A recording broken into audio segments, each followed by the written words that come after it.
To us, to me, this was why on the 7th of October, the first thing I thought about was the community. The first question I asked myself, who I give the condolences to? Who's gonna give me condolences? It's also my loss.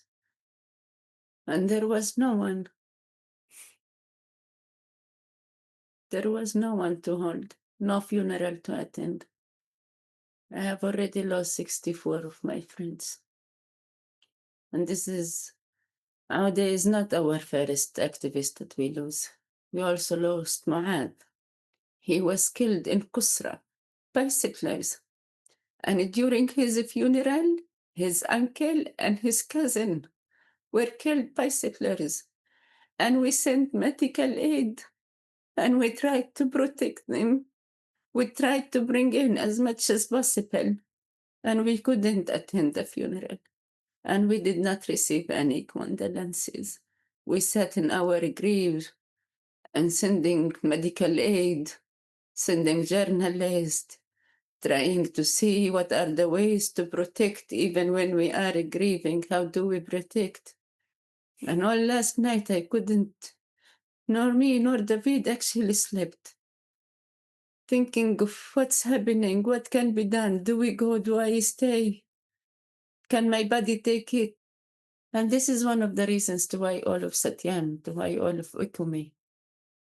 It's this, how do we hold ourselves through this grief and pain, atrocities and violence, and still come together, and still see each other, and still hold hope and faith and healing, and still believe with all this pain and all this loss, we are more powerful.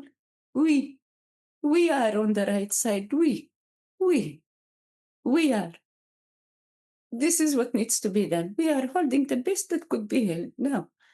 This is spaces that keeps us human and reminds us of our humanity, even when our friends are shot and killed, even when non-violent people are shot and killed. And if you would see Odeh, you would laugh so much. When they were talking about the Oscar, he bought his suit and he made a joke. He said, عريس كمان مرة. He said, if this Oscar can do us anything, then we go for the Oscar. If it means us staying in Masafer Yatta, then we go. We put the suit and we go to Norway. And they really hoped. They really, really hope that this film will actually protect them. He really, really said what I say now. He used to tell his son that when he grows up, he will understand and he will tell him more stories, and that he will tell his grandchildren and he will have the film to prove. And I say the same thing. I say the same thing to Lily. And this is why community. This is why SATYAN. This is why Ikumi. This is why we are able of staying here with this, just because of the community. Just for the fact of this. This is how powerful we are. This is how powerful your presence is to us. This is how powerful, how healing it is. And this is exactly what we all need. This is exactly what we all need. I wish I could take you to Masafer Yatta for them to see, for them to witness.